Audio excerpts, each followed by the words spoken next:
Денеска разговарав со новинарката Ирина Матвијишин. Таа вели дека веќе изградиле психолошкиот брамбен систем на животот под ризик, но се свесни дека треба да бидат подготвени за се. Еве го незиниот извештај.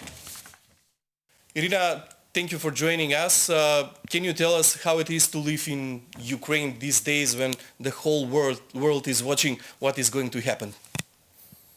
Well, it's quite interesting, surreal, and confusing at the same time, since we're all watching the news, and obviously the atmosphere and the mood is tense. Because of all the news we see every day. It's difficult to understand. Sometimes even for us, it's difficult to understand what's going on, and it can be confusing. But it's also the issue of our lives. So it's also tense in terms of our future. So the mood in Ukraine varies, I would say. Some people are more calm. They try to not raise any panic and they live as normal. And some people are really preparing for war. They are getting ready. They are talking about these emergency survival bags, how to pack these bug out bags, and what to take in time of emergency. They post instructions on social media what to do, where to run if the country is invaded. So it's very, it depends on a person. It depends on probably communities, because, for example, veterans, they know what is war because we've been living in war since 2014.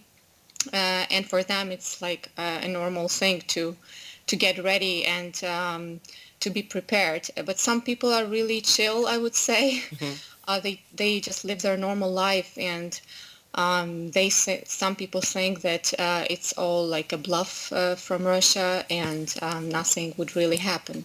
Yes, Irina, you have mentioned that there is a different information in the public.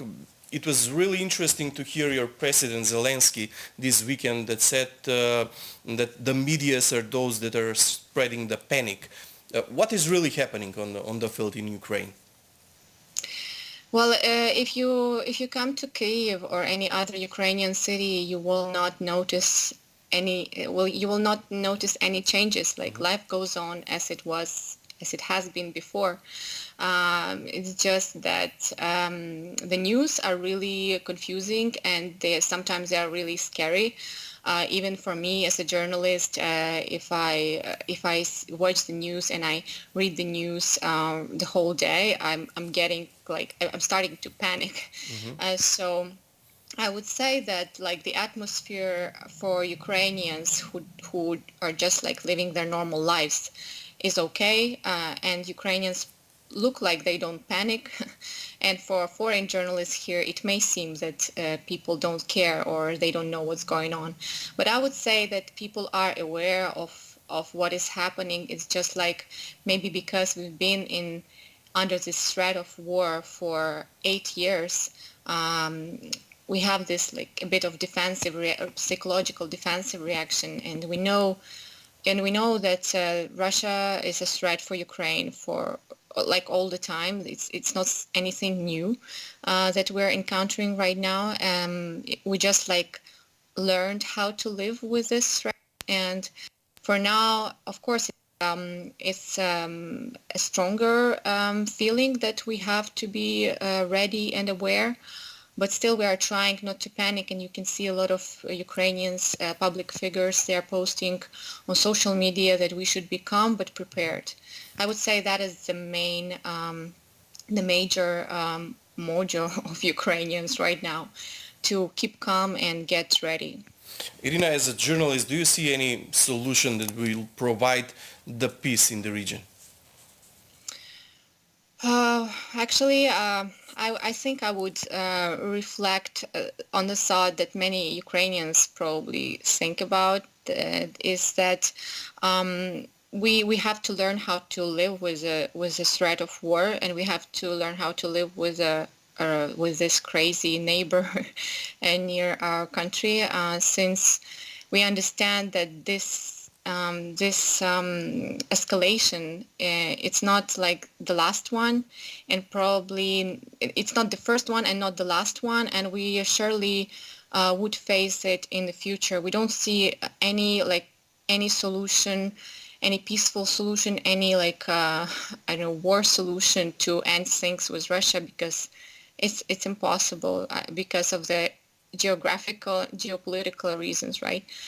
So for now, what we see as a rescue, maybe like a help that would help, something that would help us to survive and help Ukraine survive as a democratic country, is probably the support of the West.